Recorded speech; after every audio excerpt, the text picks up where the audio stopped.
நான் இன்னைக்கு நடந்த விஷயத்தை எல்லாருக்கும் தெளிவுபடுத்த விரும்புகிறேன். தயவுசெய்து போட்டுக்கிட்டான்.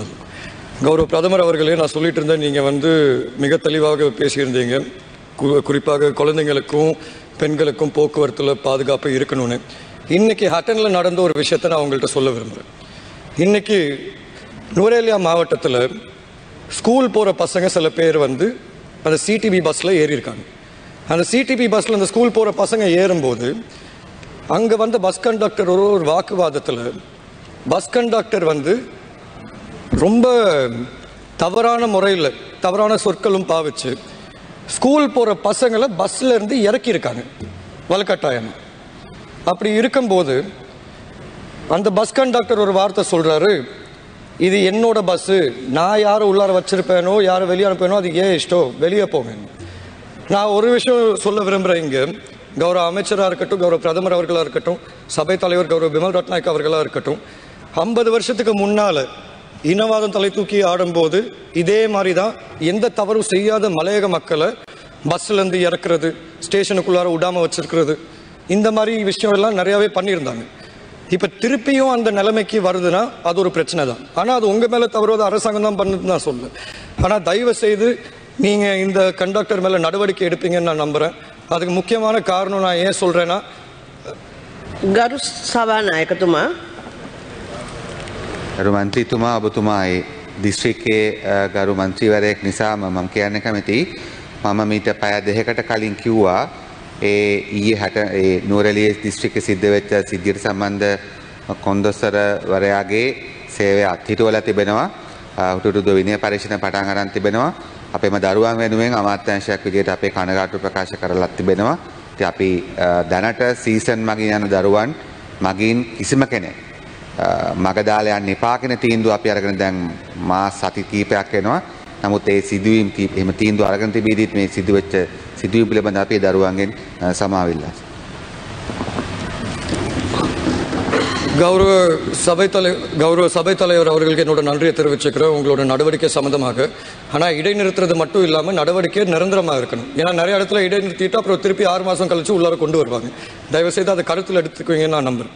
ஆனால் போக்குவரத்து துறை மட்டும் இல்லாமல் இந்த வீதி அபிவிருத்தி சம்மந்தமாக நான் ஒரே ஒரு விஷயம் சொல்ல விரும்புகிறேன்.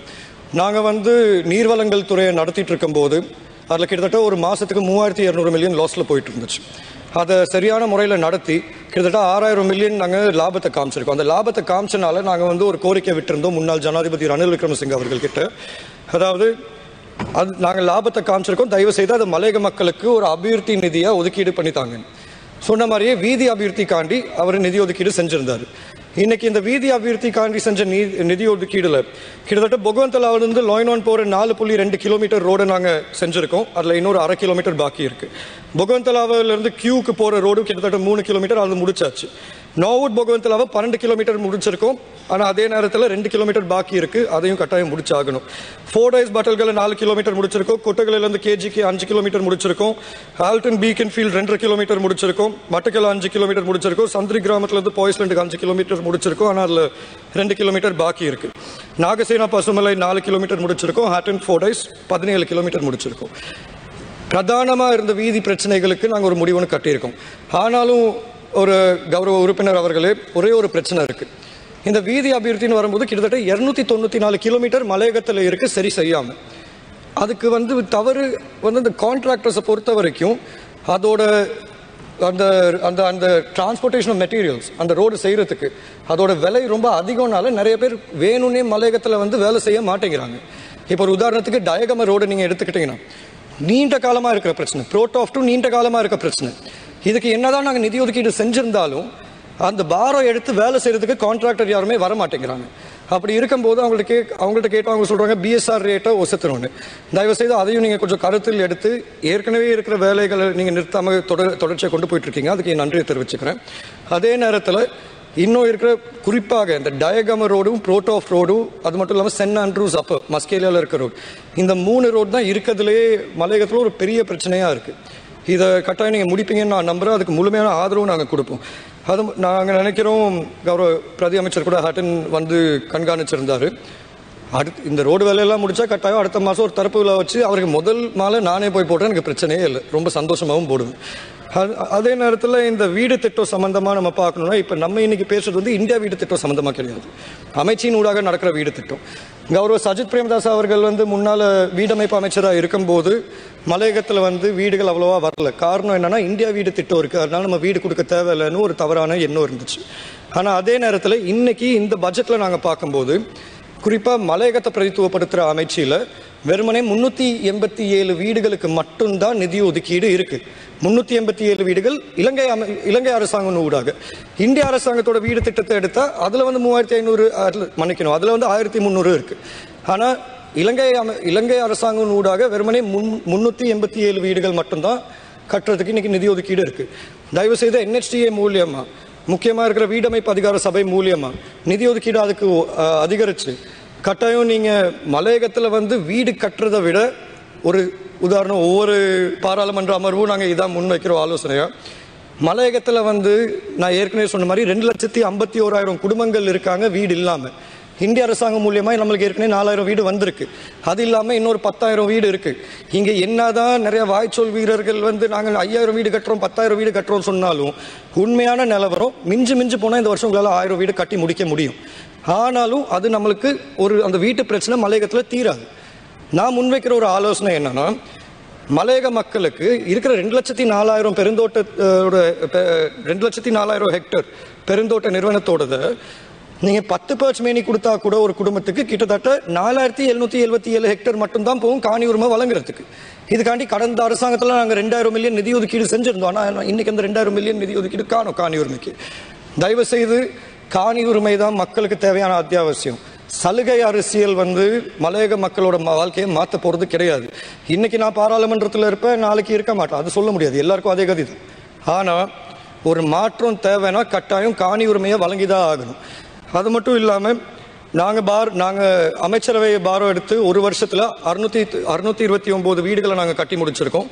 அது இல்லாம இந்திய அரசாங்கத்தோட 1300 வீட்டுல 600 வீடையும் தொடங்கி இருக்கும். ஒரு விஷயம் கூறப்பட்டுச்சு ஜனாதிபதி அவர்களோட கொள்கை பிரகடன உரையில.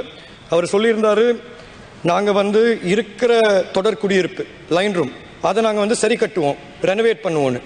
ஆனால் அதை ரெனோவேட் பண்ணுறது பதிலாக அதை ஒட்டுமொத்தமாக நீங்கள் வந்து இடிச்சிட்டு அந்த காணியை நீங்கள் மக்களுக்கு கொடுத்தா மக்களை கட்டிக்குவாங்க.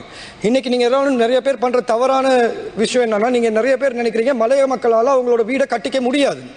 ஆனால் நான் இன்னைக்கும் சொல்கிறேன், அவங்க கையில் காணியை ஒப்படைச்சா தோட்டத்தில் வேலை செய்கிறவங்களும் சரி தோட்டத்தில் வேலை செய்யாதவங்களும் சரி கட்டாயம் அவங்களால அவங்க சொந்த வீடை கட்டிக்க முடியும். ஒரு வாய்ப்பு கொடுத்தாதான் தெரியும். நான் அமைச்சராக இருக்கும்போது அவ்வளோ அரசியல் எதிர்ப்பு இருந்துச்சு. காரணம் என்னன்னா, இல்லை இந்த மக்களுக்கு காணியை கொடுத்து அவங்க வித்துருவாங்க. விற்கிறாங்களோ வைக்கிறாங்களோ அது நம்ம பிரச்சனை இல்லை. இன்னைக்கு நாடளாவிய ரீதியில் எல்லாருக்கும் காணி உறுதி பத்திரங்கள் வழங்குறோம், ஆனால் மலையக மக்களுக்கு மட்டும் இன்னும் வழங்க மாட்டேங்கிறோம். ஆகவே தயவு செய்து 5 வருஷம் உங்கள்கிட்ட இருக்கு, இங்க 3-2 பெரும்பான்மை வச்சிருக்கீங்க, மலையகத்தை பிரதித்துவப்படுத்துற பாராளுமன்ற உறுப்பினர்கள் இருக்கீங்க. யாராச்சும் ஒரு உறுப்பினர் எந்திரிச்சு சொல்லட்டும், ஜீவன் தொண்டமான் சொல்றது தவறுன்னு நான் ஏத்துக்கிறேன். ஆனா அவங்களுக்கும் உண்மை என்ன தெரியும், எனக்கும் உண்மை என்ன தெரியும். வீட்டை வச்சு அரசியல் செய்ய முடியாது, காணி உரிமை தான் வழங்கி ஆகணும். ஆகவே நாங்கள் அதுக்கு முழுமையான ஒத்துழைப்பு கொடுக்கிறோம். அது சம்பந்தமான ஆலோசனையும் எங்க கிட்ட இருக்கு, அது சம்பந்தமான ஆவணமும் அமைச்சியில் இருக்கு. தயவு செய்து அதை எடுத்து பார்த்தீங்கன்னா உங்களுக்கும் புரியும். அமைச்சரவையிலிருந்து 3 முறை நாங்கள் அங்கீகாரம் வாங்கியிருக்கோம். அதுக்கு அது வந்து அமுல்படுத்துறதுல மட்டும்தான் இருக்கு. தயவு செய்து அதையும் கருத்தில் எடுத்துப்பீங்கன்னு நான் எதிர்பார்க்கிறேன். And I would also like to bring up just one more thing, Honorable Prime Minister.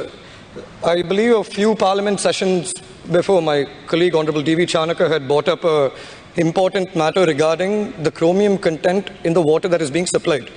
So he had initially mentioned, now I understand the minister is not there, but I want to bring it to your notice because when the minister was there, I believe even the fisheries minister had retaliated quite aggressively. We had just mentioned that 14 mgs of chromium is being brought in, but anything above 10 mgs will cause liver-related diseases, CKD, and so on and so forth, a lot of issues. So we asked them to test it and then bring it down to 10. Now, I believe today morning, the Deputy Minister for Environment, he has mentioned that, no, we have brought it down to 12 mg. And when questioned whether it has been tested or not, he said we will try it out and then test it. Madam, I would like to sincerely put in a request. There is something called the JRDC within the Water Board, which is the Joint Research and Demonstration Center. And that is based in University of Peradeniya. I put in a humble request to send across these samples to JRDC, which is a government institution, a government lab, get it tested and to curtail it below 10 mg, because anything beyond that is going to be harmful for the people. And likewise, Honorable Leader of the House, with all due respect, I must address one statement that you had made on former President Ranil Wickremesinghe.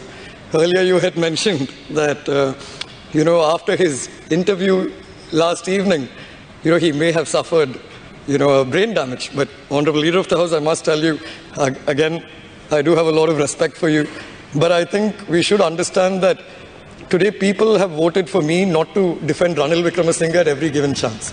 ගරු මන්ත්‍රීතුමා තව විනාඩි දෙකක් කාලයක් තියෙනවා ඔබතුමාට. Thank you. And similarly, people have also voted for you to change the political culture and the administration in this country, not for petty insults.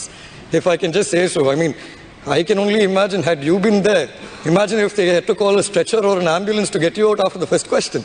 Or what's even worse is, God forbid, if the president was there, we would have had to check his pulse. I'm just saying. No, but still, I'm just trying to say, Honorable Leader, I would like to see, Honorable Kavinda is getting very angry that you had insulted President Ranil Wickremesinghe.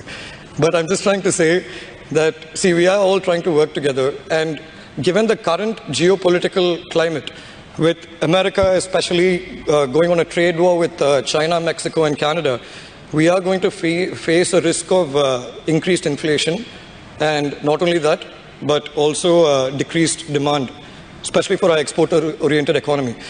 And I think to gear up for that, we all must come together, regardless of there being one party with majority or 13 parties in the opposition. So I would like to say that we are looking to work, and my suggestion would be to create an inter-party action committee where we can actually come together and discuss and come to solutions concerning the Sri Lankan people. Thank you. செய்திகளை உடனுக்குடன் தெரிந்து கொள்ள உடனே subscribe பண்ணுங்க.